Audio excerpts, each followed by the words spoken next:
¿Alguna vez te has preguntado cuál es la importancia del dolor? ¿Por qué lo sentimos? Algo tan de verdad incómodo en el ser humano y bueno, en cualquier especie animal que sienta dolor. ¿Hacia dónde nos lleva? ¿Cómo se clasifica? ¿Qué significa? ¿Por qué algunas personas desarrollan dolor crónico? Esta y muchas otras preguntas las responderemos en este muy interesante video, donde te hablaré de múltiples aspectos que nos van a permitir comprender cómo se origina, por qué y, por supuesto, qué intenciones tiene el dolor, así como qué cosas pueden llevarte a desarrollar dolor crónico. Y prepara las palomitas porque esto se va a poner muy, muy interesante. Te aseguro que te va a gustar bastante y es un tema muy apasionante. Vamos a hablar primero de la definición, cómo se clasifica el dolor, qué es lo que nos permite experimentar dolor, es decir, la anatomía. Por supuesto que no voy a ser muy profundo porque es un tema que puede ser bastante árido, pero a la vez te darás cuenta de lo maravillosamente diseñados que estamos y cómo nuestro cerebro tiene distintos sistemas que permiten modular el dolor y la respuesta de nuestras emociones, nuestras vísceras, nuestro músculo, entre otras partes del cuerpo, de acuerdo a la experiencia dolorosa. Y finalmente hablaremos de algunos síndromes de sensibilización que precisamente explican por qué ciertas personas desarrollan un dolor crónico. Todos estamos familiarizados con el dolor, es parte intrínseca de nuestra existencia. De hecho, el dolor es tan importante que sin él simplemente no sería posible subsistir, porque es justo lo que nos permite apartarnos de lo que puede poner en peligro nuestra integridad o incluso nuestra vida. Entonces, la definición más sencilla de dolor es que es una sensación molesta, que de eso estoy seguro de que no tienes ninguna duda. Hay una experiencia sensorial involucrada de tipo emocional que está asociado a un actual o potencial daño de los tejidos. Fíjate muy bien, actual o potencial. O sea, puede haber algo que se llama respuesta premonitoria al dolor, ¿sí? Que es incluso también lo que está relacionado con el arco reflejo. Ya veremos qué es esto. O también escrito en términos de dicho daño o ambos. O sea, puede haber un daño, puede haber justamente una experiencia que hace o se adelanta a la posibilidad de dicho daño, o ambos al final presentes en un mismo individuo y se puede clasificar en agudo, crónico y maligno. Lo cierto es que existen muchas definiciones y pueden variar bastante según la literatura que tú leas de cuándo considerar un dolor agudo. Algunos lo consideran hasta las 2 o 3 semanas, otros los consideran que es menor a 3 meses, pero lo cierto es que ahí ya más bien podríamos hablar de un dolor subagudo. Es decir, que es el que dura de entre 2 y 3 semanas o más allá de ese tiempo y menos de 3 meses. El dolor agudo para fines prácticos es el que esperamos que se quite en unos pocos días o semanas, dependiendo de la intensidad del daño. Entonces, aquí hablamos de que hay una lesión, que puede ser una cirugía, una enfermedad, un trauma directo por, ya sea por procedimiento, ya sea pues, por algún accidente, entre otras cosas. Como te digo, suele durar únicamente un corto periodo de tiempo y eso usualmente es lo que pasa cuando nosotros retiramos el estímulo lesivo o bien se produce la cura de los tejidos dañados, pero puede conducir al dolor crónico. En cuanto al dolor crónico, es aquel que es persistente más allá de los 3 meses y no está asociado a malignidad. Esto puede resultar un poco confuso, pero la verdad es que el dolor de la malignidad es todo un tema que justo puede presentarse de manera aguda o puede mantenerse crónico, pero tiene rasgos muy particulares donde inclusive puede haber involucramiento hasta de mediación por el propio tumor. Por eso no lo abordaré en esta serie de diapositivas donde te estaré hablando sobre el dolor. Entonces, o bien este dolor se excluye como crónico cuando es causado por algún trauma, cirugía, infección u otros factores que principalmente están vinculados con el dolor agudo. Y además lo podemos dividir en dos grandes grupos, que es el nocioceptivo, que ya veremos qué significa eso, y neuropático. A su vez, el neuropático se puede subclasificar en aquel que está mediado por el sistema nervioso simpático y el que no está mediado por el sistema nervioso simpático, lo cual dependerá justo del nivel de daño o el tipo de daño que se presente en los nervios que están implicados. Ya hablaremos sobre esto más adelante. El maligno es aquel que se presenta por la neoplasia por sí misma, por el cáncer, puede ser también consecuencia de su tratamiento o incluso anticuerpos que se llegan a producir en el contexto de malignidad y pueden a su vez estimular de manera negativa algunos receptores que justo hablaremos de ellos que se encuentran en los nervios periféricos o incluso tienen un involucramiento con el sistema nervioso central. ¿Qué impactos puede llegar a tener el dolor y qué implicaciones tiene justamente el que no se conozca esta información y sobre todo que no se atienda correctamente, pero también relacionado con algunas ideas preconcebidas que son pues riesgosas, sobre todo en pacientes que requieren un tratamiento del dolor, especialmente agudo, y que justo cuando no se hace correctamente puede producirse una eventualidad crónica. Entonces, para fines prácticos, el dolor es la principal causa de consulta, al menos en reumatología y en algunas otras instancias que están relacionadas. Es, de hecho, en mi consulta, por lo menos el 95% de todas las razones de personas que me buscan o que buscan atención en el consultorio de reumatología.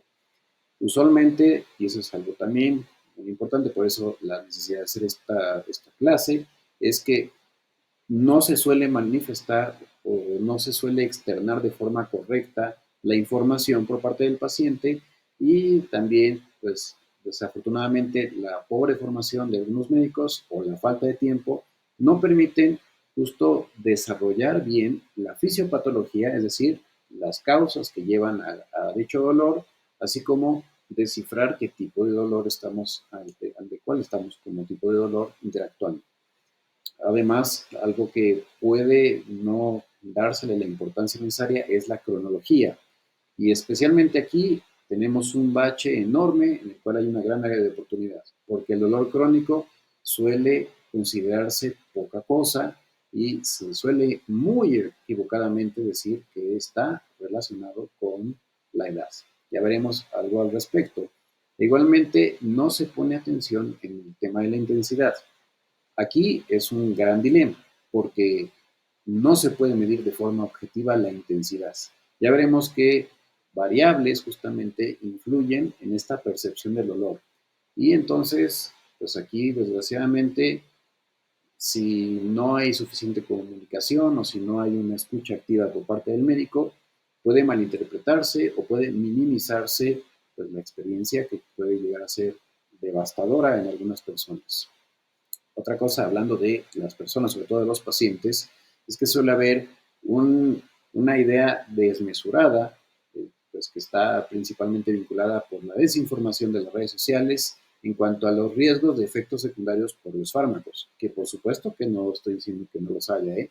De hecho, te hice ya un video sobre todos los potenciales efectos adversos que pueden presentarse con los antiinflamatorios en esteroideos, especialmente cuando no se utilizan bien, y ya después haré algunos videos sobre tratamientos antineuríticos o tratamientos para el dolor crónico para que tú también tengas toda esa información de primera mano. Pero si se utilizan bien, son excelentes opciones y definitivamente van a permitir que no se produzca el fenómeno de sensibilización que ya veremos más adelante. También, algo que no es raro que suceda, es la falta de vigilancia y pues también la falta de tiempo y de recursos, especialmente en el sector público, donde desgraciadamente pues no hay. Simplemente no da la vida, no dan las manos y pues no da la mente, ¿no? Por el cansancio que muchas veces sufren los médicos que también trabajan en esas condiciones. Y otra cosa que también puede ser bastante complicada es que no es nada raro que un paciente con dolor tenga múltiples comorbilidades, lo cual nos exige que nosotros tengamos que atender de forma meticulosa y cuidar las interacciones, cosa que también desgraciadamente se puede llegar a descuidar porque además es casi imposible que se pueda conocer todas las aristas y al final el tema humano no puede dejar de estar presente ni siquiera con el uso de la inteligencia artificial. Para profundizar a más detalle sobre este interesantísimo tema del dolor, ¿Qué te parece si primero hacemos un repaso de lo básico que vale la pena que tú conozcas, por lo menos para cultura general, de cómo es que se va desarrollando los sistemas que justamente nos permiten tener esta, pues, esta sensación, que si sabemos es súper molesta, pero que como te digo es básica para la supervivencia? Entonces, vayamos a repasar desde nuestros orígenes como embriones hasta cómo va esto avanzando y todos los circuitos que están involucrados. Al menos un 50% de nuestros genes están implicados en el desarrollo del sistema nervioso central y periférico. Esto nos habla, por supuesto, de la increíble complejidad y de la enorme cantidad de posibilidades y todo lo que tiene que regular. Creo que eso incluso es conocimiento básico. Y aquí vemos solo algunos ejemplos de los muchos genes que puedes ver, todos esos colorcitos, esas barritas, son precisamente expresión de genes incluso en zonas específicas de lo que primero es la notocorda y el tubo neural, y que a partir de ahí va a generar una diferenciación. De hecho, el cerebro, muy primitivo, eh, digamos que está así apenas desarrollándose, es el que permite y es el que es fundamental para que se haga una diferenciación de los tejidos, que incluye los músculos, por supuesto los nervios, la piel, bueno, prácticamente todas las capas de tejido que se forman en el embrión. Y tan temprano como las 7 semanas de gestación es que podemos nosotros ya ver incluso actividad neuronal. Y en el estadio 12 y 21 del desarrollo embrionario, que es más o menos a los 26 días después de la concepción, ya podemos localizar, ya podemos cuantificar la presencia de una intrincada actividad neuronal que por supuesto todavía dista mucho de lo que sucede en estadios avanzados. De hecho, algo que sabemos es que nuestro cerebro es tan complejo que por eso nosotros nacemos bastante vulnerables y todavía al nacer el cerebro sigue desarrollándose. De hecho, todavía pasa hasta los 2 años de edad cuando termina de mielinizarse. Y hoy por hoy sabemos que el cerebro no termina de desarrollarse en el ser humano sino hasta después de los 23 años en la gran mayoría. Así que vaya que es un tema bastante intrincado, complejo y por supuesto necesario para poder desempeñar todas las funciones extraordinarias de las que somos capaces. No puede existir dolor ni sensibilidad con una alta capacidad de discriminación sin un sistema de conducción altamente diferenciado. Aquí podemos ver cómo en el cerebro se encuentra una gran cantidad de circuitos y de nervios que van a tener una función específica. Algunos son motores, son los que permiten el movimiento, por ejemplo, de los ojos. Tan solo los ojos necesitan 3 nervios diferentes para ejecutar distintos movimientos, no solamente el movimiento hacia arriba, hacia abajo, sino incluso el de la pupila o la coordinación con el párpado para poder dormir. Y también si vemos la lengua tiene una gran cantidad, y la faringe, una gran cantidad de nervios que, de hecho, varios de ellos tienen distinto origen. Uno es, por ejemplo, el glosofaringeo, otro es el nervio vago, otro es una rama del nervio facial que es sensitiva. Entonces, es algo bastante complejo del cual no voy a profundizar. Simplemente quiero que te des una idea de lo extremadamente complejos que somos y precisamente cómo requerimos, y de hecho tenemos un nivel de nitidez extraordinario para identificar no solamente que hay una lesión, sino el lugar exacto, preciso, en donde se está presentando, que es lo que precisamente nos permite de alguna manera retirar el estímulo que está pudiendo causar o que puede profundizar el daño si es que ya está iniciando. Las neuronas especializadas en transmitir el impulso doloroso se llaman nociceptores y a su vez están conectadas a órganos muy particularmente detallados y finos que permiten de alguna manera recopilar esa información. Y justamente podemos dividirlo en dos grandes grupos de acuerdo al tipo de dolor, que seguramente tú recordarás que cuando te has pinchado, quemado, cortado, viene una sensación dolorosa súbita, que es esa aguda, punzante o cortante, y posteriormente aparece una sensación como de si latiera la zona en la cual te llegaste a lesionar.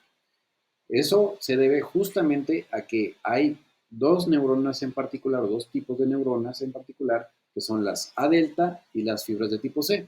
¿Qué es lo que las diferencia? Bueno, las A delta a su vez se dividen en dos grandes grupos, las de tipo 1, que son células o fibras A delta que tienen un umbral alto. Y esto es importante porque es fundamental que tú puedas discriminar entre un simple apretón y un apretón que puede poner en riesgo la integridad de tus huesos o de tu piel.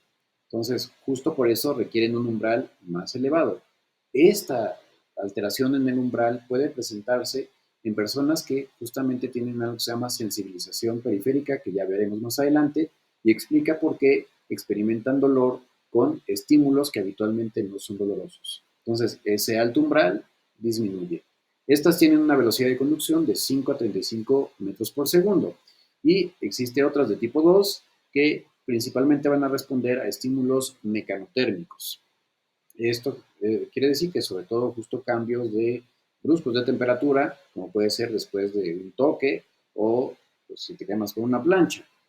Todos estos están implicados en un tipo de dolor que es el dolor agudo y que precisamente tiene una alta precisión de localización y es el que te va a hacer retirar el estímulo lesivo o retirar el estímulo lesivo según corresponda. Por otro lado, esta sensación que queda posterior, que incluso es como que tarda en llegar, y sí, en efecto tarda en llegar, porque avanza entre 0.5 a 2 metros por segundo, o sea, sí es más lenta, pero es la que asegura que no nada más hayas retirado tu mano, o retirado tu pie, o tu cabeza, o lo que sea, sino que en verdad retires el agente en cuestión que puede producirte un daño. O sea, este se mantiene activo o te recuerda que tienes que sí o sí quitarte de ahí. Estas, lo que tienen diferente a las anteriores, además de ser más delgadas, es que no tienen mielina. Y por eso también se les llama terminales nerviosas desnudas y eso explica el por qué de hecho son más lentas en la conducción. Esta figura retrata muy bellamente qué es lo que pasa cuando nosotros experimentamos un dolor agudo. Y bueno, aquí podemos ver que este hombre posiblemente estaba ahí cortando una madera y ¡zas! Se rajó ahí una parte importante de su piel. Entonces, eso produce una respuesta de retirada. Eso se debe justamente a que estas neuronas de tipo A delta envían señales directas, llegan directamente a una velocidad de, como te digo, de entre 5 y 35 metros por segundo a una zona de relevo en la médula espinal, que ya veremos a detalle más adelante, y ahí envía a su vez un impulso que una parte de él sube hasta el cerebro, otra parte de él inmediatamente genera un arco reflejo en la médula espinal que hace que se retire la extremidad incluso de forma involuntaria. Esto es lo que se considera o lo que se llama el arco reflejo del dolor, pero a su vez va a producirse una experiencia emocional. Entonces, pues habrá quienes nos enojemos, ¿no? Así porque, ay, pues claro que da coraje que se produzca pues algún tipo de accidente así, molesta, ¿no? O habrá quien se ponga triste, habrá quien se ponga a llorar. Eso depende de muchos factores. Y también junto con eso, en el cerebro se empiezan a formar inmediatamente circuitos que contribuyen a la formación de una memoria que va a permitir que tú después desarrolles justo una aversión hacia cierto tipo de actividades o por lo menos mucho más cuidado para que, como le sucedió a este hombre, pues en la próxima ocasión que vayas a hacer alguna actividad que pueda poner en riesgo tu integridad, tengas pues mucho más vigilancia.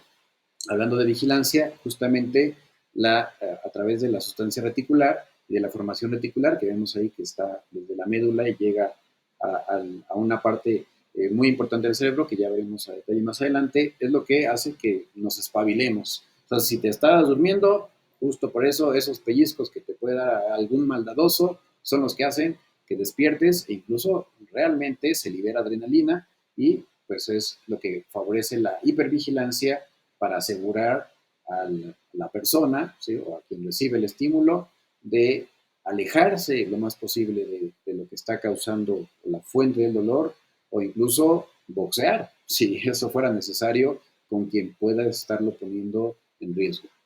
Y aquí podemos ver con un poco más de detalle cómo es que van marchando cada uno de las fases de acuerdo al estímulo recibido. Entonces aquí, si te puedes dar cuenta, está la piel y se recibió un traumatismo. Ponle tú el aguijón de algún animal o alguna cortada. Y eso lo que va a hacer es que las células lesionadas liberen principalmente potasio y algunas inmediatamente empiezan a producir prostaglandina, sobre todo prostaglandina E.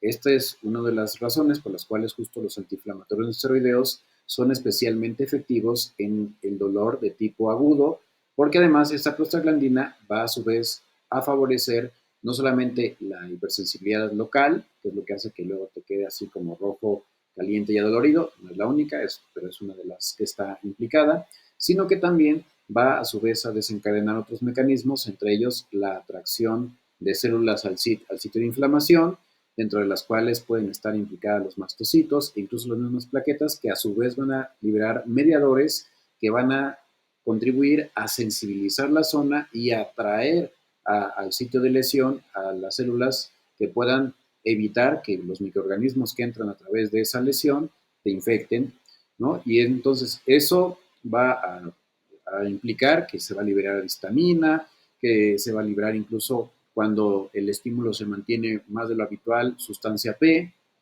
y la sustancia P incluso se dice que, de acuerdo a algunos fisiólogos, es el que lleva a que una persona incluso grite con algún estímulo doloroso en particular. También aquí se puede curiosamente liberar la 5-hidroxitriptamina, ¿sí? Que es la serotonina, y en este contexto puntual puede favorecer de manera paradójica, y digo paradójica porque en otra zona del cerebro la liberación de serotonina hace lo contrario, pero aquí puede contribuir, de hecho, a aumentar la sensibilización y producir la respuesta dolorosa. Por otro lado, vemos en este esquema una fibra de músculo y a su vez toda la cantidad de receptores muy específicos y muy interesantes que tiene la piel, así como sus diversas funciones.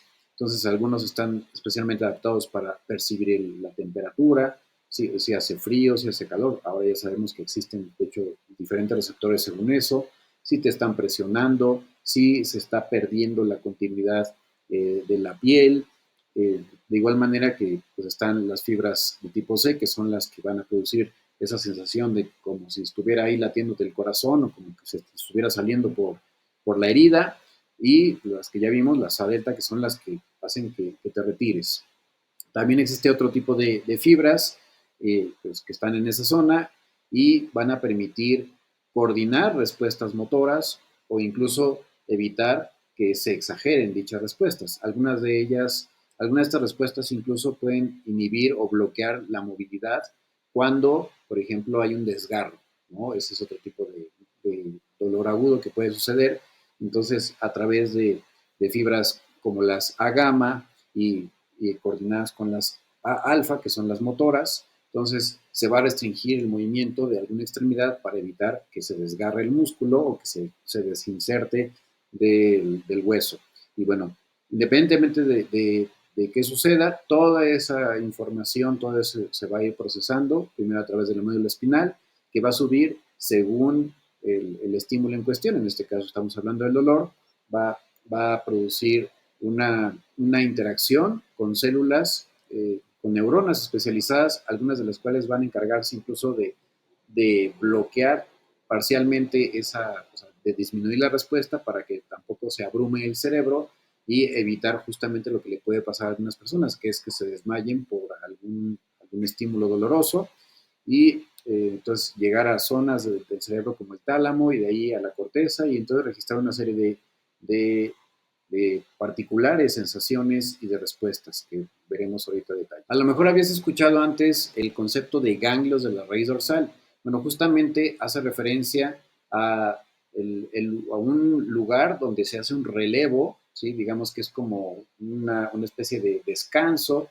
a donde llegan las neuronas especialmente que se encargan de recoger toda la sensibilidad. Esto también explica, y es importante conocerlo, porque estos ganglios están, de hecho, las neuronas que están en esos ganglios pueden tener una estrecha relación con las neuronas dolorosas.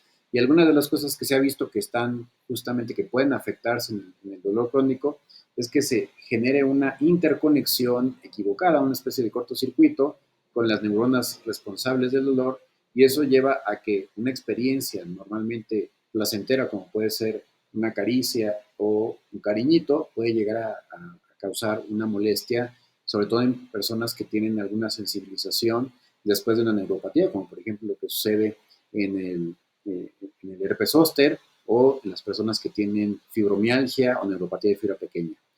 Aquí, sobre todo, vamos a encontrar un tipo de canales de sodio que son dependientes de voltaje y especial atención hay que poner en algunos pacientes que llegan a tener síndromes dolorosos muy difíciles de tratar y especialmente complicados por la alta intensidad del dolor que pueden llegar a experimentar debido a mutaciones en este canal que hace que literalmente las células se mantengan despolarizadas de forma continua y causando dolor crónico y prácticamente todo el día, incluso no permitiéndoles ni siquiera dormir.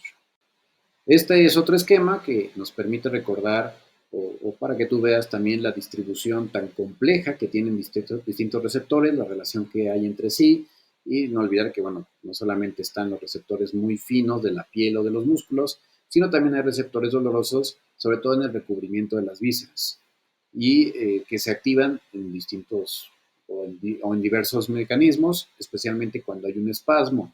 ¿Sí? Porque la mayoría de las vísceras, por cierto, son insensibles al dolor per se en su carnita, digamos. Pero lo que las envuelve, sobre todo el peritoneo, en el caso de las vísceras abdominales, o las pleuras en el caso de los pulmones, o el pericardio en el caso del corazón, ahí sí hay terminales dolorosas. Y eso también pues, ayuda a que, pues imagínate, pues, el intestino que se esté moviendo todo el tiempo, o el corazón también, pues no te esté doliendo. Salvo cuando algo aumenta su volumen o produce un movimiento errático que pueda llegar a activar dichas fibras. Y además, si te das cuenta, aquí abajito son las láminas de Rexet que hace referencia a cómo están distribuidas las neuronas con una arquitectura muy particular que justamente correlaciona con su función. Que pues, la médula espinal recoge todas las sensaciones y además las envía también, dependiendo de justo qué tipo de neurona sea, a distintos órganos, incluyendo los músculos, las articulaciones, etcétera.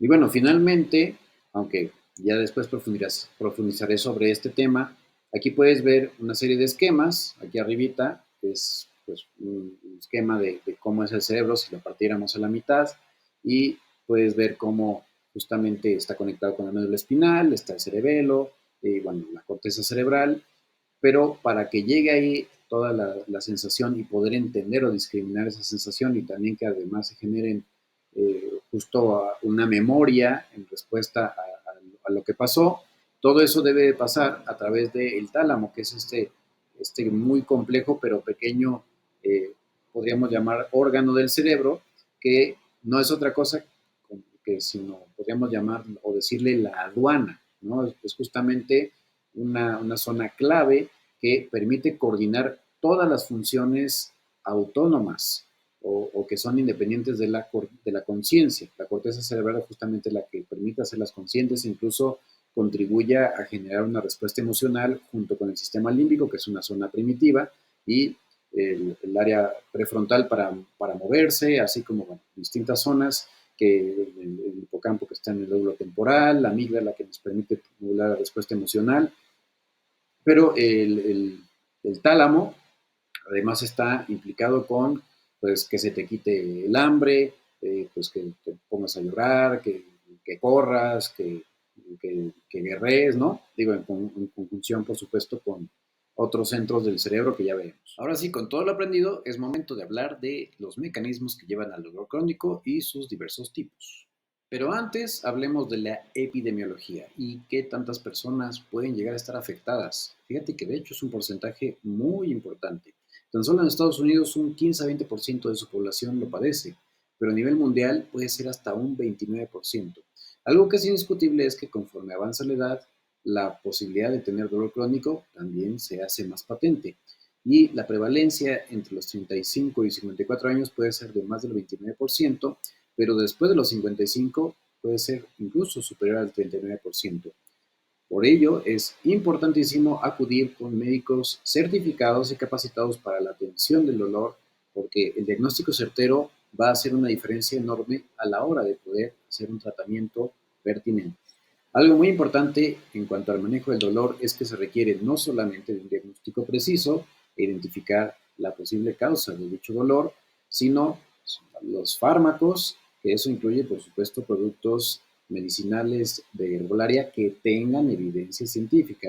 Mucho cuidado con eso, por cierto, porque además puede haber interacciones que usualmente los que se dedican exclusivamente a la herbolaria no las toman en cuenta y pueden poner en riesgo la vida de las personas, especialmente porque pueden causar cosas como o hipertensión o hipotensión, es decir, que se sube la presión, que se baje, arritmias cardíacas e incluso rara vez también problemas en el hígado o en el riñón y más si se llegan a utilizar de forma concomitante. La fisioterapia y rehabilitación es algo que sigue siendo subutilizado y es básico para el tratamiento de cualquier tipo de dolor, es decir, el ejercicio y desde luego también el abordaje psicológico, porque recordemos que la experiencia del dolor incluye una parte emocional.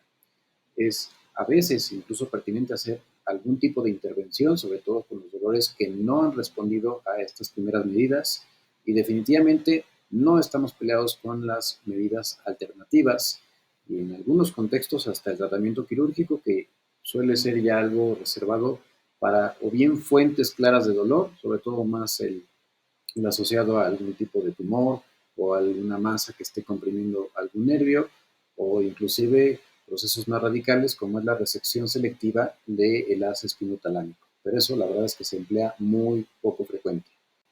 La mujer es aparentemente la que más está afectada por dolor y en términos generales un 17% de las mujeres mexicanas padecen dolor, pero esto se incrementa hasta un 55% en aquellas poblaciones que superan los 65 años.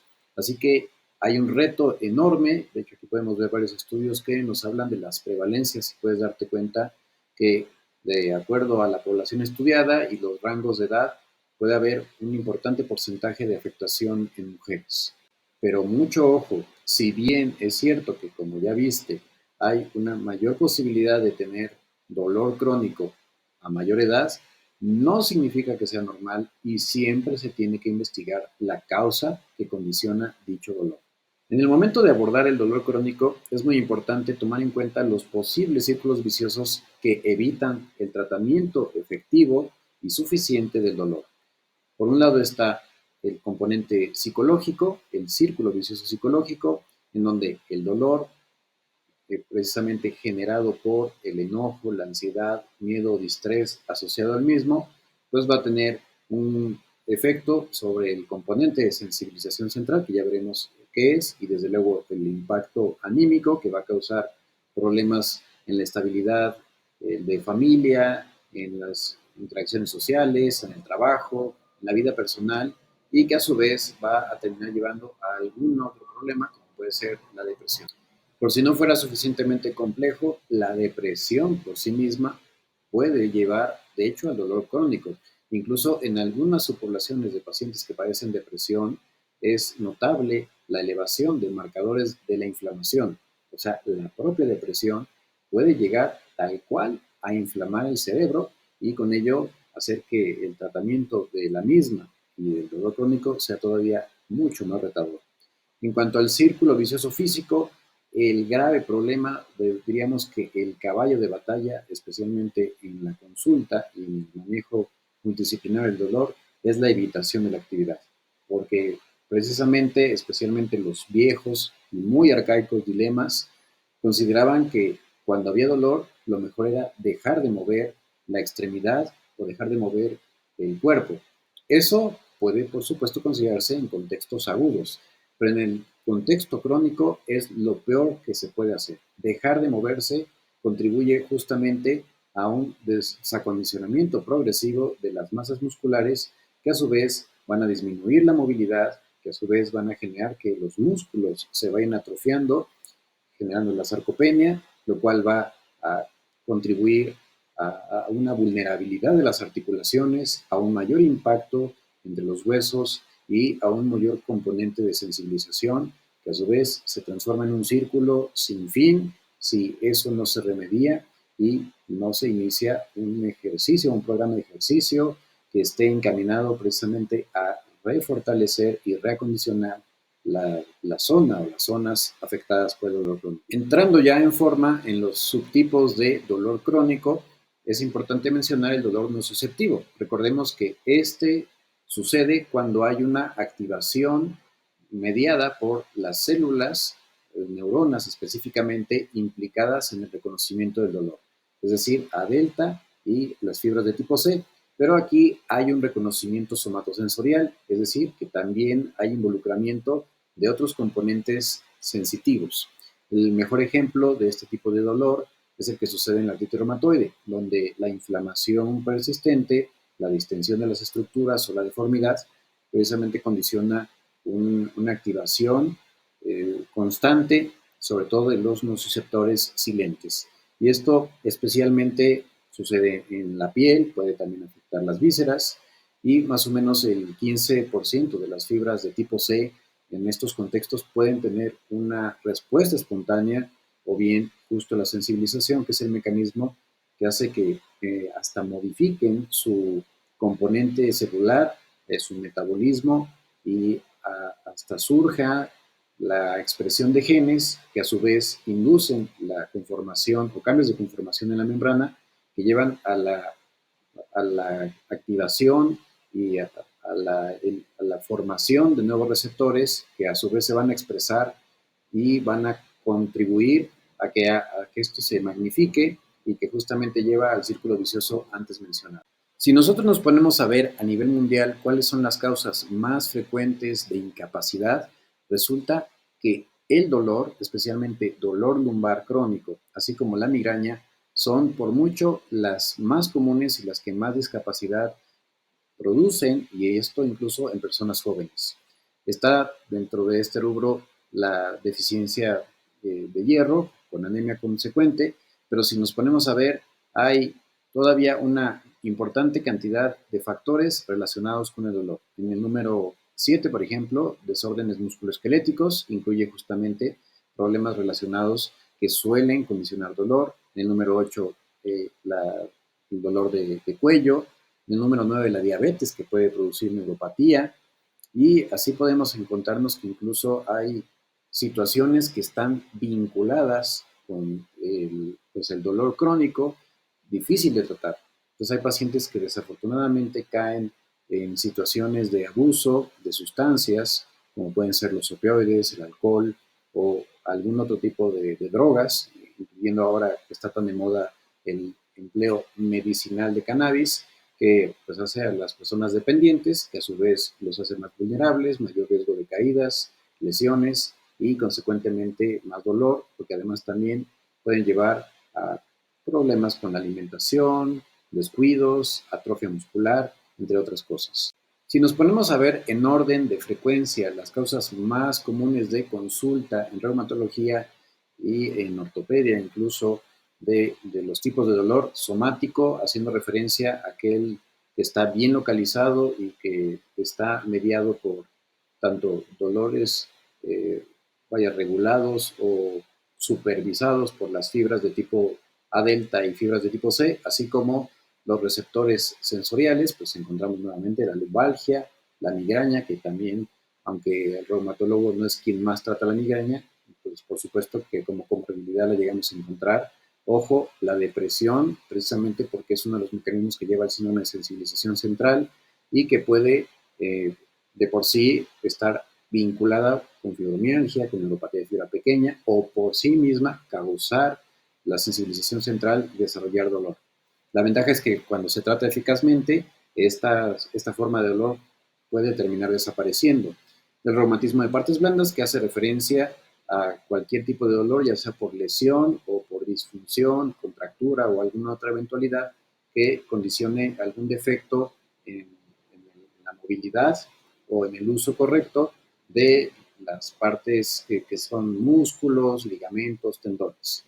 también cervicalgia, que es el dolor de cervicales, las secuelas de caídas, la osteoartritis, que es la enfermedad articular más frecuente que se ve en reumatología, la cefalea tensional, que muchas veces se confunde con dolor por hipertensión, cuando en realidad esta es muy infrecuente, y esta suele ser también bastante problemática, sobre todo cuando hay problemas de, pues, de dinámicos del cuello, que incluye de los músculos, de las articulaciones, de la columna, y también las posinfecciosas, sobre todo después de desarrollar alguna neuropatía posherpética.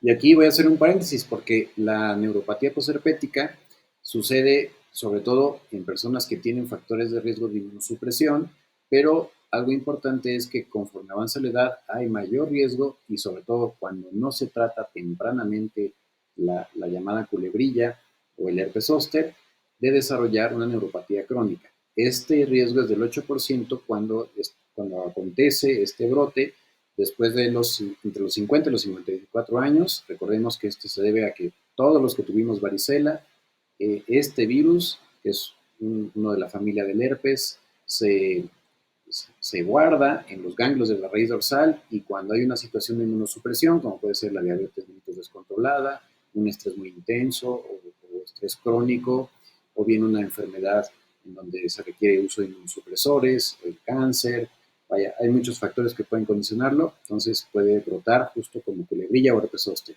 8% de posibilidades, por eso es importante el tratamiento temprano, pero puede ser hasta del 21% cuando se pasa de los 80, entre los 80 y los 84 años. También, por supuesto, podemos llegar a encontrar los dolores de tipo visceral, dentro de los cuales destacan sobre todo el cólico abdominal, por enfermedades de tipo diarreico, que incluye el síndrome de intestino irritable, especialmente frecuente en el contexto de fibromialgia, o cualquier otra particularidad que afecte el funcionamiento de alguna región del tracto gastrointestinal. También aquí podríamos hablar incluso genitourinario, que es menos común, pero sucede, sobre todo cistitis intersticial, que es nada raro de ver en el contexto de fibromialgia. Otra forma de dolor crónico es el dolor neuropático, en el cual hay una disfunción intrínseca del sistema somatosensorial, o sea, que los nervios, los que conducen, están disfuncionando. Y puede ser ya sea porque el propio nervio tiene un defecto metabólico o bien el nervio ha sido seccionado o lastimado por algún tipo de lesión. Entonces, esto suele ser habitualmente después de una lesión parcial y en este contexto hay acompañamiento de síntomas de sensaciones anormales precisamente por la disfunción del nervio, ya sea por el cortocircuito, por así decirlo, que produce o porque se altera la conductividad. Entonces, esas sensaciones extrañas pueden ser las parestesias, conocidas popularmente como hormigueo, las disestesias, que son popularmente mencionadas como sensación de piquetes, de punzadas, como de caminar sobre piedras, sobre balines, o incluso esa sensación molesta quemante. También la hipersensibilidad táctil, que es que un estímulo doloroso es mucho más doloroso de lo habitual, o incluso que un estímulo no doloroso, que es 4 kilogramos de presión, que es algo estandarizado, es decir, cuando tocamos y se blanquea nuestra uña 4 milímetros y hay dolor con eso en una zona que no tendría por qué, se conoce alodinia e incluso hiperpatía, que este dolor queda y se mantiene incluso después de, por así decirlo, activar el punto gatillo. Entonces esto puede ser mediado por el sistema nervioso simpático o no simpático. Hablando de ello, las personas que tienen este tipo de dolor mediado por el sistema nervioso simpático suelen también tener adicionalmente o bien disautonomía o frecuentemente la frecuencia cardíaca, a la redundancia elevada, o incluso una hiperactivación de los reflejos de estiramiento. Es decir, cuando se hace el martillito en los puntos terminosos, hay una exaltación de reflejos. No es patognomónico, pero es algo que llego a encontrar con frecuencia en mi consulta y eso tiene implicaciones en el tratamiento.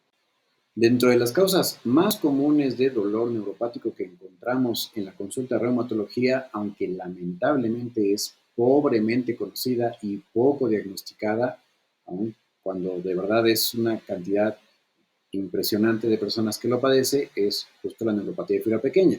que no voy a ahondar en ella porque ya tengo un video completo sobre neuropatía de fibra pequeña, el cual voy a ponerte aquí para que puedas acceder a él si quieres conocerlo, o si no, puedes buscar mi lista de reproducción, donde hablo sobre fibromialgia. Dentro de ella está justamente la neuropatía de fibra pequeña, porque es una asociación muy frecuente. Es más, la fibromialgia per se tiene muchos síntomas de neuropatía de fibra pequeña. Entonces, esto lo característico es una sensación de quemazón o de ardor que se acompaña de entumecimiento y habitualmente afecta las manos, sobre todo las palmas y las plantas de los pies. Suele empeorar conforme el transcurso del día, especialmente en la noche. De hecho, cuando la persona ya está tranquila y quiere dormir, es cuando más le fastidia. Por eso es incluso muy frecuente que terminen con ansiedad, con depresión o con algún otro problema psicológico. Usualmente las personas pues dicen, ¿no? Cómo está sintiendo los síntomas. Una descripción muy característica es como tener guantes apretados o calcetines muy, así como muy, muy firmes, y en aproximadamente un 50% se puede llegar a encontrar la etiología primaria, en cuyo caso pues es más factible el tratamiento, o sea, sí puede ser primario o secundario, y primario es cuando no se encuentra un agente etiológico como tal, el secundario es cuando se tiene claridad de qué lo produjo, como puede ser alguna enfermedad autoinmune, la propia fibromialgia, en el contexto de alguna intoxicación por ciertos fármacos, o incluso después de haberse expuesto a algunas plantas venenosas, entre otras cosas. Algo importante y que puede llegar a generar mucha frustración es que los estudios de conducción y la electromiografía son normales, salvo si se hace un estudio especial para evaluar la respuesta simpática, puede llegarse a encontrar ahí alteración. En un porcentaje pequeño de pacientes puede llegarse incluso sí a apreciar en la exploración neurológica una disminución de la sensibilidad o una alteración de la manera en que se discriminan los estímulos táctiles y aunque la biopsia es definitoria, lo cierto es que los puros síntomas son suficientes para llegar al diagnóstico. La biopsia únicamente se deja cuando se tiene un alto índice de sospecha de alguna causa secundaria de neuropatía de fibra pequeña que pues es potencialmente tratable con algún eh, abordaje específico. Y como un preámbulo para comprender por qué se emplean los fármacos que se emplean y en qué contextos puntuales se utilizan, es importante entender cómo se lleva a cabo la modulación del dolor. Y justo es el momento para hablar a más detalle de este concepto que es la compuerta del dolor, a la teoría de la compuerta del dolor, que justamente es básico para poder entender el síndrome de sensibilización periférica y central, que precisamente es una de las razones más efectivamente entendibles de cómo es que se desarrolla la fibromialgia.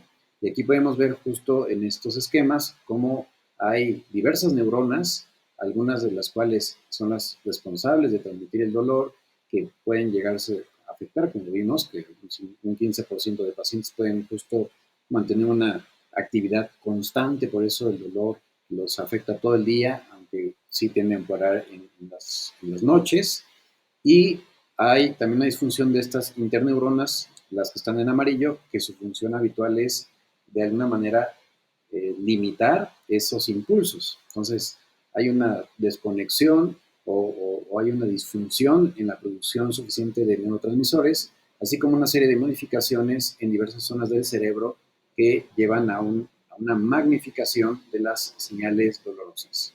Anteriormente te hablé a bastante profundidad, aunque no lo suficiente para que te aburrieras demasiado, sobre las vías ascendentes, que son las que justo recogen todos esos impulsos o esa información sensorial, especialmente las relacionadas con el dolor de tipo nociceptivo, y que también, por supuesto, pueden recoger el dolor neuropático, que al final es recogida esa información por las neuronas, ya sea A delta o las fibras de tipo C.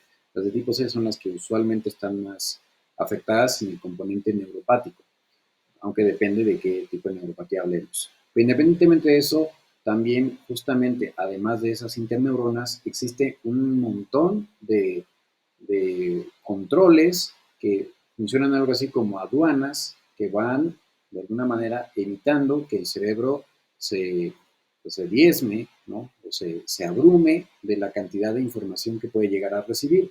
Ya iremos viendo a detalle cada una de estas. No te preocupes, no voy a profundizar mucho para que no sientas tan pesada la conferencia. Ya de hecho estamos por terminar.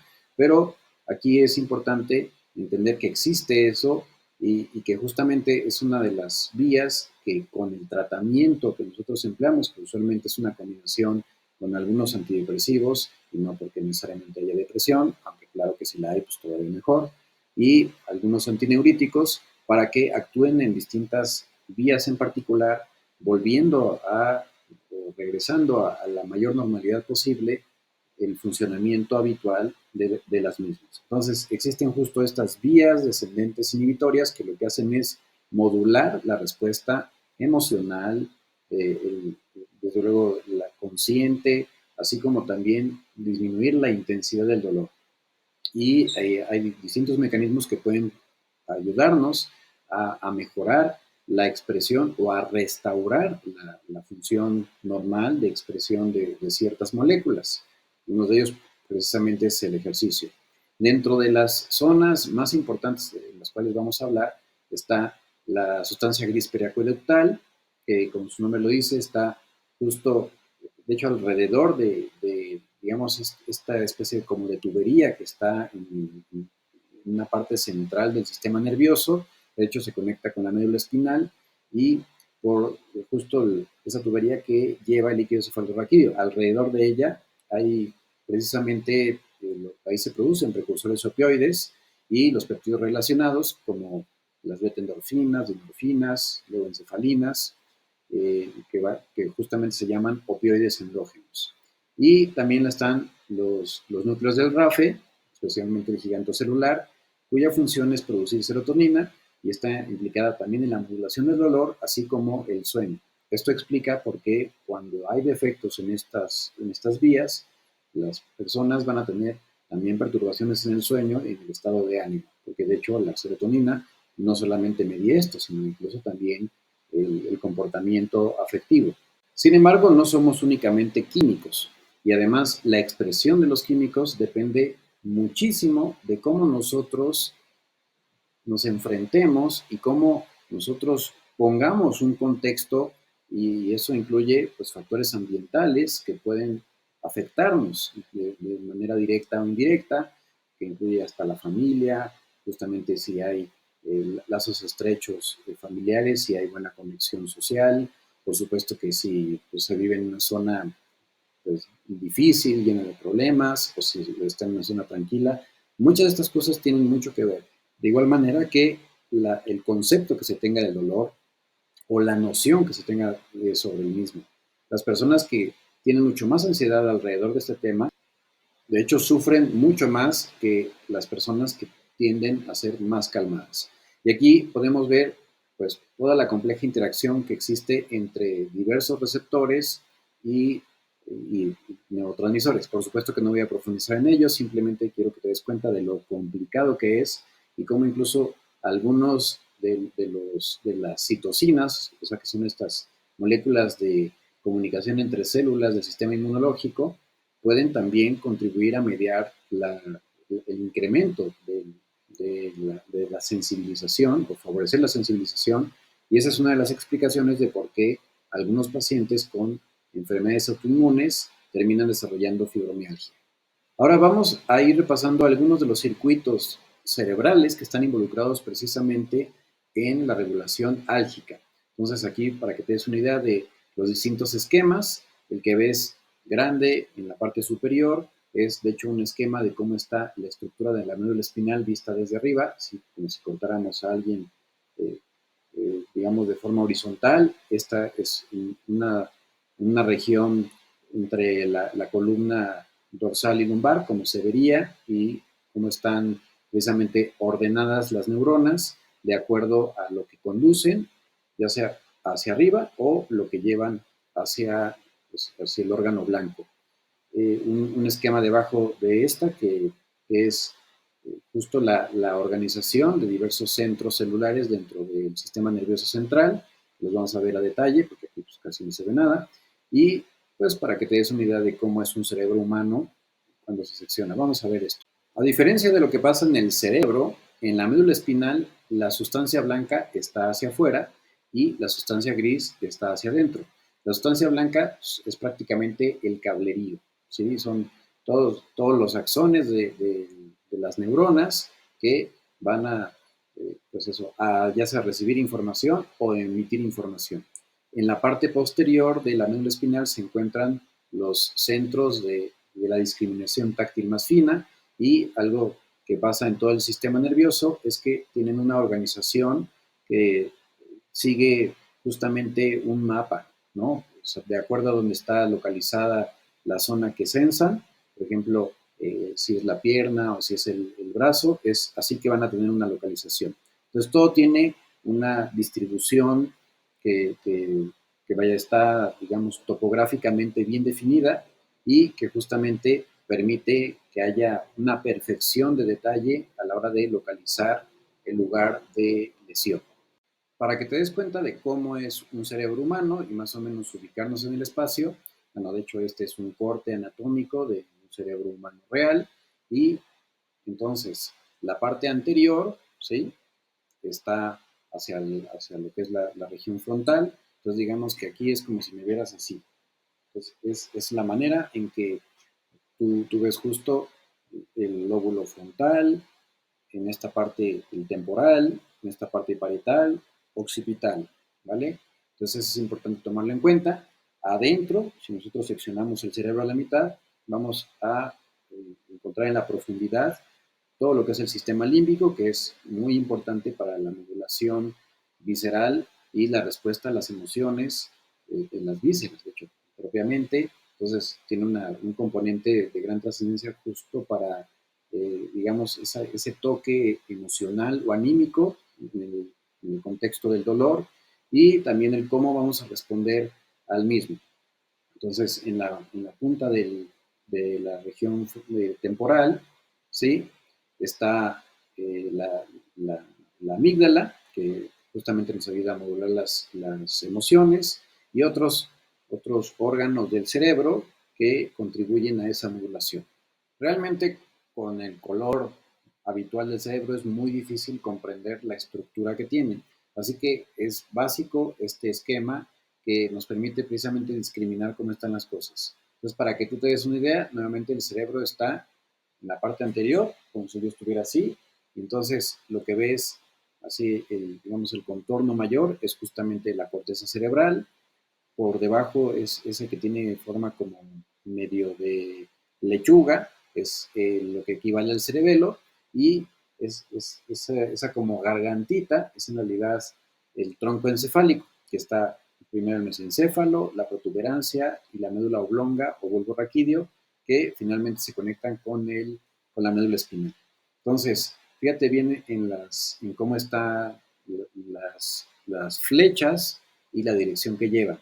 Las que están en negro nos habla de todas las sensaciones que llegan, todas las vías aferentes que llegan desde los nervios periféricos y los distintos tejidos, la piel, las vísceras, músculos, tendones, etcétera, a diversas zonas del cerebro y donde es ahí donde se estructuran, se analizan, se ve cuál funciona, cuál no, cuál es apremiante, cuál pues puede ser negligible, o sea, puede simplemente ignorarse, cuál nos va a llevar a cambiar de posición para evitar que la piel sufra isquemia y se formen úlceras, o que se vaya a lesionar alguno de nuestros ligamentos o nuestros tendones, entre otras muchas cosas. Entonces, si te das cuenta, es un proceso complicadísimo. Esas vías aferentes, entonces van a ser distintos relevos, principalmente cuando hablamos de las vías del dolor. Entonces, un relevo al cual van a hacer es a la sustancia gris periacueductal, la que aparece como PAG, que es la que te digo que rodea esa región del sistema nervioso central que está a su vez envolviendo a la parte donde atraviesa el líquido cefalorraquídeo. Y este a su vez va a tener una serie de comunicaciones. Una de ellas es con el lupus ceruleus, LC, que está en color verde, el cual si te das cuenta tiene unas flechitas a su vez, también de color verde, que nos hablan qué es lo que produce, y es noradrenalina. Así que el lucus ceruleus es responsable de regular la atención, el despertar, e incluso también contribuye de esa manera a modular el dolor. Es especialmente cuando, por ejemplo, si tú te estás quedando dormido y pues te estás poniendo en riesgo, te estás pinchando algo, es el que hace que despiertes y te muevas inmediatamente, o bien si está en riesgo tu vida, pues hasta te pongas a luchar, contribuye. Esto no dice que te incita a luchar, sino que produces impulsos que activan el sistema nervioso simpático, y de hecho está conectado con la sustancia reticular activadora ascendente, que a su vez también es la que es, pues eso, nos espabila. Y fíjate muy bien que a su vez la sustancia gris periacueductal recibe aferencias de este que es el que aparece como MTS, que es el núcleo del tracto solitario, y ese a lo que va a contribuir es a la modulación principalmente sobre las vísceras, pero también envía las señales de modulación de los opioides endógenos. Entonces, tiene una gran importancia en la disminución de la intensidad del dolor. Más abajo de este, y de hecho conectado con el mismo, está el núcleo del rafe magno en color amarillo, o NRM, el cual principalmente va a producir serotonina. Importante también para bloquear, disminuir la intensidad de los impulsos dolorosos y contribuir, de hecho, a la regulación del sueño. Y regresando a las vías aferentes, o las que llegan de color negro, fíjate cómo va a hacer distintos relevos o distintas paradas. Una de ellas es justo en el tálamo, que es el centro de procesamiento por excelencia, que se va a encargar de decir, tú vas hacia allá, tú vas hacia allá, tú vas hacia allá. Y a su vez está conectada con pues, con todo el sistema límbico, que es el responsable de la respuesta emocional ante el estímulo doloroso, que puede ser pues el dolor, la ira, el dolor, bueno, el dolor así de, no sé, que alguien te produjo el golpe, pero el dolor me refiero el emocional, ¿no? Así como el sentimiento de, a ver, ¿por qué me hizo esto? O también el enojo o la tristeza, o incluso llevarnos al llanto, esto especialmente modulado por la amígdala, y también pues producir una serie de respuestas ya conscientes, eso a través de esta zona en verde que está en la punta anterior, que es la corteza prefrontal, ¿no? Y eso nos permite tener una conciencia y hacer una comunicación, intercomunicación, de hecho, con la parte anterior del giro del cíngulo, que va a modular incluso la respuesta visceral. Pues por eso hay personas que con el dolor pues pueden empezar a, pues, a tener retortijones, o que se les quite el hambre, o cosas de esas que pueden suceder. Así de, digo, esto es a muy grandes rasgos lo que sucede en el contexto del dolor. Y por supuesto que tienen mucha más trascendencia que simplemente emitir una respuesta emocional o una conducta retirada. También hay una interconectividad con las neuronas adrenérgicas, varias de las cuales están en el giro del cíngulo, o bueno, la región más bien que rodea el giro del cíngulo, en lo que es el sistema límbico, y de alguna manera están relacionadas con la recompensa. Esto mediado principalmente a través de las vías del sistema endocannabinoide, ¿no? Y también en cierta medida del opioide, así como la interconexión con el hipotálamo, el cual pues produce otras sustancias que a su vez modulan incluso la respuesta nuevamente del hambre o de la saciedad, o de la necesidad de hacer modificaciones, e incluso de almacenar, de llevar hacia el hipocampo posteriormente, y almacenar pues la experiencia en la memoria, ¿no? Y esto, bueno, también explica el por qué pues la experiencia dolorosa es tan importante, porque ahí justo se traza un precedente para en la siguiente ocasión pues evitar lo que pueda potencialmente dañados. Los receptores opioides, que pues puedes darte cuenta por los colorcitos, están ampliamente distribuidos en diversas zonas del cerebro y eso explica el por qué pues, las personas somos tan vulnerables a los efectos de los opiáceos. Dependiendo de en qué parte se encuentren y qué tipo de receptor se ocupe, es que va a haber una respuesta. Entonces, por ejemplo, nivel presináptico, para que comprendas más o menos qué quiere decir, es aquí está una neurona conectada con otra neurona o bien con, pues, con un componente de receptores. Esta es la región presináptica, esta es la posináptica.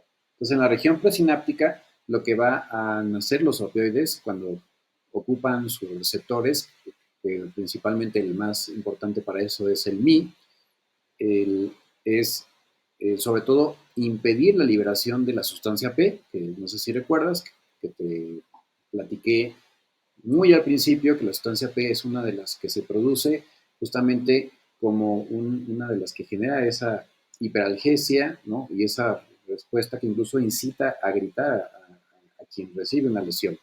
Y también bloquea el glutamato, que es un neurotransmisor excitatorio y que lo que hace es hacer que la vía pues justo se abra todavía más y entonces reciba mucho más información.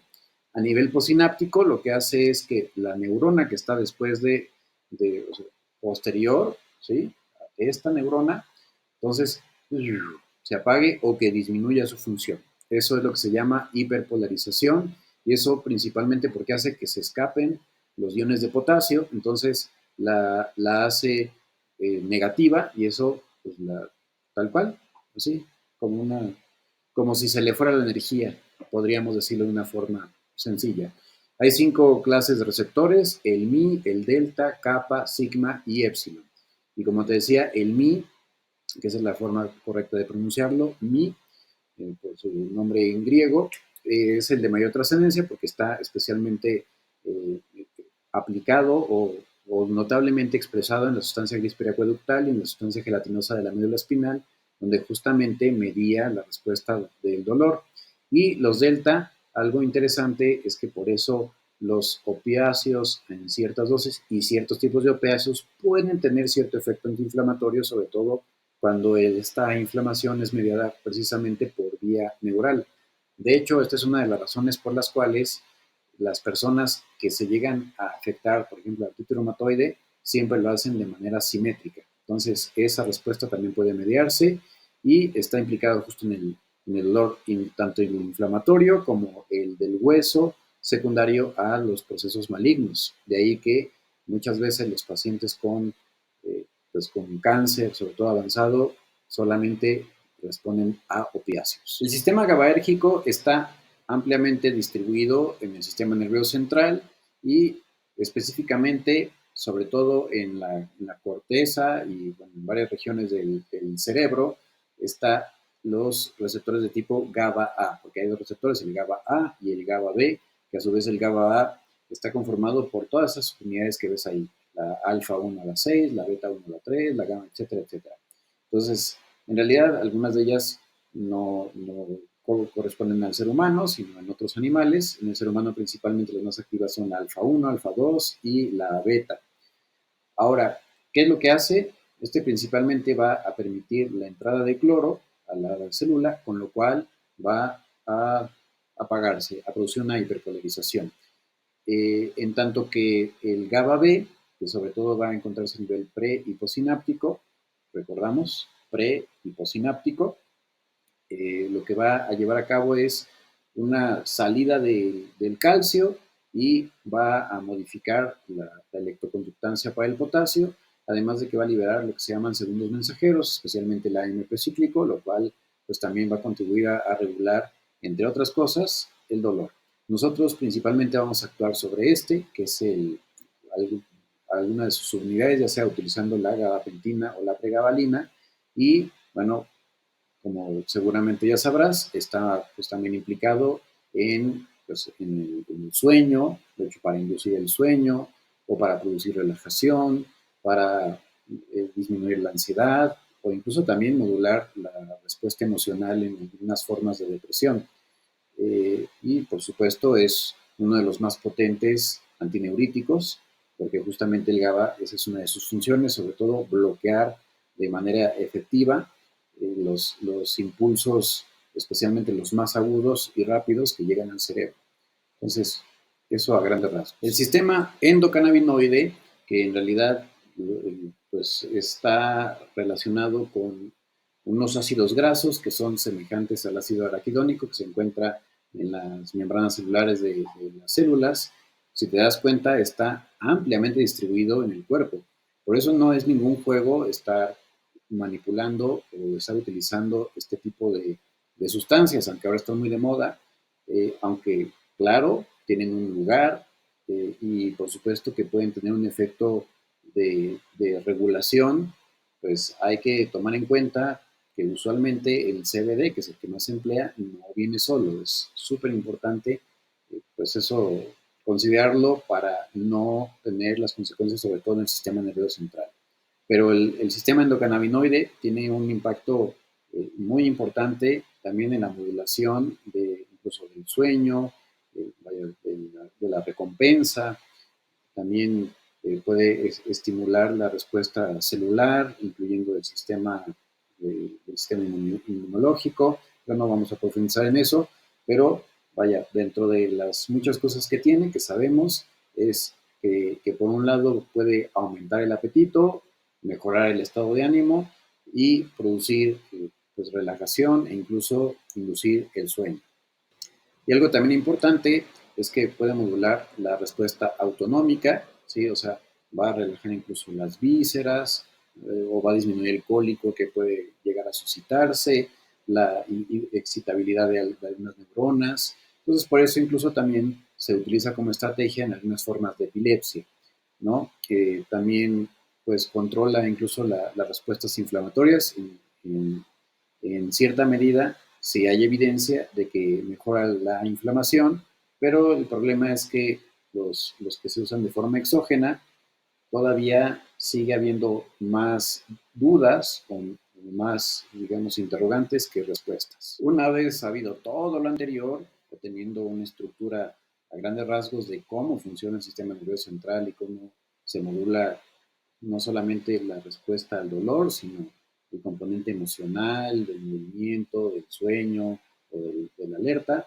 Ahora sí, llegó el momento de entender qué es esto del síndrome de sensibilización, tanto central como periférica. ¿Dónde y cómo sucede la sensibilización periférica? Bueno, aquí puse una imagen un poquito dramática, pero para poder comprender que es una de las primeras cosas que puede condicionar. Entonces, por ejemplo, una persona que sufre un golpe, como es en una pelea de Muay Thai, lo cual lleva a la aparición de un proceso inflamatorio que si no se trata correctamente y se deja a libre evolución, habrá muchas personas que no pase a mayores, pero también habrá un porcentaje no despreciable que toda esa zona se pueda sensibilizar. ¿Y cómo sucede esto? Sucede cuando el microambiente se mantiene en un estado, podríamos llamarle, de alerta o de hiperactividad. Entonces se sigue produciendo histamina, se sigue liberando la serotonina por las plaquetas, hay producción de sustancia P y entonces empiezan incluso a modificarse la expresión de algunos genes que lleva a expresar a su vez en las membranas a ciertos receptores que lo que hacen es que la célula que habitualmente tiene, digamos, una naturaleza de encendido y apagado, se mantenga despierta todo el tiempo. Esto se debe a la neuroplasticidad que a su vez lleva a algo que se llama fenómeno de resonancia. Es decir, que se va, es como si mandara una onda que se va magnificando, ¿sí? Entonces, yo el ejemplo que siempre le pongo a mis pacientes es que se imaginen que la fibra de tipo C o la A delta, aunque sobre todo aquí es la de tipo C, tienen una especie de, digamos, de área en la cual tienen la capacidad de actuar como radar, ¿sí? Entonces, esa área, que usualmente es de este tamaño, se va magnificando, magnificando, magnificando, y entonces eso a su vez genera una amplificación, lo que es precisamente la resonancia. Entonces, esto lleva a que disminuya el umbral y a que sea cada vez más fácil que haya una respuesta con estímulos incluso cada vez menos intensos. Y aquí puede haber una intervención también del sistema nervioso simpático que contribuye a dicha sensibilización, porque la expresión continua de adrenalina es justamente uno de los mecanismos que lleva a la expresión de nuevos genes, lo que se llama la epigenética. Entonces esto es importante para que te des cuenta de que para esos vendedores de humo que te hablan de que es la tecnología epigenética, no todo lo que activa, lo que se activa epigenéticamente es positivo, ¿vale? Entonces, justo muchos de estos mediadores inflamatorios, como los leucotrienos, eh, la histamina que te comenté, eh, así como la sustancia P y todas estas, pues terminan haciendo que este nervio se llegue a un punto en que diga, mírame y no me toques. E incluso, como ya lo platicamos también previamente, hay fibras de tipo C que incluso se mantienen continuamente como latiendo, ¿no? Como, o sea, enviando impulsos, algo así como que perdieron la noción de la realidad. Justamente, como te dije también con anterioridad, una de las que pueden contribuir a este efecto son las fibras que habitualmente traen la sensibilidad de la vibración, el tacto fino, o sea, por ejemplo, las caricias, la presión, o sea, únicamente esa sensación que es no dolorosa. Entonces, estas contribuyen porque pueden precisamente expresar la sustancia P o incluso liberar el glutamato, y por eso es que nosotros empleamos su antagonista por excelencia, que es el GABA. Y bueno, el hecho de que se mantenga esta situación, pues contribuye a generar esta inflamación neuromediada o neurogénica, que es como yo me gusta llamarle, y pues eso hace que la zona incluso pueda hasta cambiar localmente. Por eso hay personas, sobre todo en el contexto de fibromialgia o incluso en la distrofia simpático refleja, que actualmente se le llama síndrome doloroso regional complejo, que ya hablaré de eso en otro segmento, pues llegan a haber cambios locales de coloración. Digo, no es lo único que medía este cambio, pero sucede. Entonces, pacientes con fibromialgia pueden incluso tener cambios de color en la piel que pueden llegar a ser tan aparatosos que ante ojos inexpertos se puede confundir incluso con lupus. Además, otra cosa que puede suceder es la hiperactividad de canales de sodio, y esto sobre todo en aquellas personas que tienen alguna susceptibilidad genética, de pues, esos canales, después de algún evento traumático, que puede ser psicológico o puede ser físico, pues eso es como si se mantuvieran, como si se les quitara la tapita y entonces ya no se pudiera regresar a la sensación de apagado. Y eso es una de las cosas que justamente lleva al fenómeno llamado alodinia, que es que un estímulo no doloroso produce dolor. La sensibilización central es uno de los procesos a los cuales más tememos que un paciente llegue a presentar, porque una vez que sucede esto, lo cierto es que es especialmente difícil llegar a tratar el dolor. Y básicamente aquí ya estamos hablando de que en la corteza cerebral y en zonas superiores, en el sistema nervioso central, hay una hiperexpresión de, nuevamente, otro tipo de receptores. Entre ellos, algunas de las cosas que pueden acontecer es que a nivel postsináptico, recuerda, pre-post, a nivel postsináptico y sobre todo en la médula espinal, que forma parte del sistema nervioso central, puede producirse puede hacerse, digamos, una resistencia al bloqueo que usualmente induce el magnesio. Esto explica por qué en personas con dolor crónico la suplementación con magnesio puede ser útil. No en todas, desafortunadamente, se los digo también no solamente por conocimiento de causa, sino por experiencia, pero bueno, es una de las cosas que se puede considerar emplear. Y precisamente una de las cosas que sucede es que hay una hiperactivación de estos receptores N-metil de aspartato, los cuales tienen diversas funciones. De hecho, pues estos están involucrados con los fenómenos de plasticidad, que es la reorganización del cerebro, así como mecanismos que están involucrados con las bases de la memoria y la formación de procesos complejos implicados también en las emociones. De hecho, este también está involucrado con fenómenos motores y esta es una de las cosas que puede explicar en parte porque hay algunas personas que tienen un síndrome de sensibilización ya central, incluso experimentan, por ejemplo, debilidad de las extremidades cuando se induce una respuesta dolorosa. O sea, tal cual que dicen que se les caen los platos o que pierden mucha fuerza. Bueno, esta es una de las razones que induce este componente. También estos receptores medían el ritmo respiratorio, la rampa respiratoria. Por eso no es raro que las personas, sobre todo que tienen fibromialgia, tengan problemas o que sientan que les falta el aire con frecuencia y eso los lleva justamente a desarrollar ansiedad.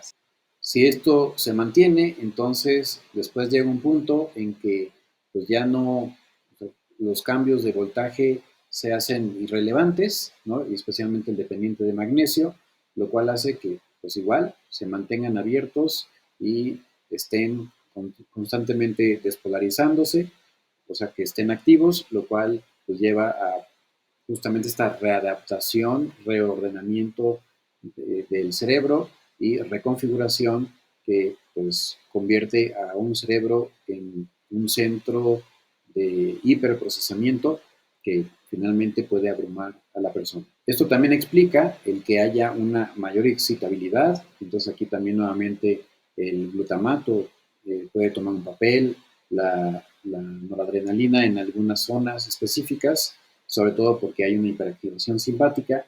Digo, no siempre sucede, pero esto explica por qué también a las personas que tienen una sensibilización central les cuesta trabajo dormir o se sienten abrumadas, porque realmente su sistema nervioso está continuamente gastando energía y continuamente enviando impulsos y pues tal cual, desarrollar el síndrome de fatiga crónica. Hay otros mecanismos que todavía no están perfectamente comprendidos, pero que sí hacen mucho sentido en algunos contextos, especialmente, por ejemplo, la adenosina. Esto es importante porque justamente en algunas personas con ciertas particularidades genéticas explica por qué medicamentos como el metotrexato les incrementa el dolor.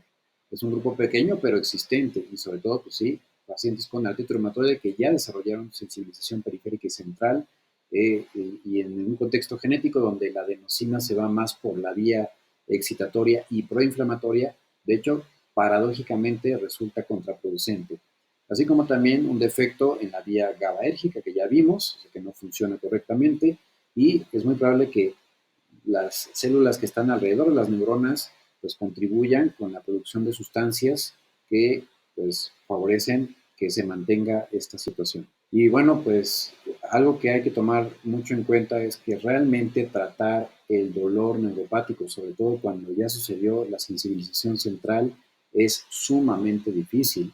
Y por eso hay que tomarse muy en serio el dolor, hay que tratarlo tempranamente, hay que rehabilitarse tempranamente, pero bueno, si sucede, no es el fin del mundo, pero sí es muy difícil de verdad de tratar, porque además pueden existir muchos otros componentes, por ejemplo, el síndrome de sensibilidad química múltiple o alguna vulnerabilidad genética que hace que el paciente, no la paciente, porque habitualmente es mujer, pues responda mal a los tratamientos o incluso se produzcan respuestas paradójicas, porque ya vimos que puede haber una gran variabilidad y hay un montón de sistemas involucrados. Entonces lo más importante es pues ser razonables y tener metas realistas, no quitar el dolor a como dé lugar, sería lo ideal, pero pues si hay contextos en los que definitivamente no se logra no sacrificar la función con tal de quitar el dolor. Entonces, claro que si es posible quitarlo, siempre hay que hacerlo y especialmente utilizar combinaciones de fármacos que nos permitan regresar al estado basal lo más parecido posible al cerebro, mejorando también el sueño, la capacidad funcional y por supuesto la calidad de vida. Así que como conclusiones, pues el dolor es una sensación molesta que siempre conlleva una experiencia emocional que cuando es de tipo crónico puede llevar a un deterioro funcional e incapacitante.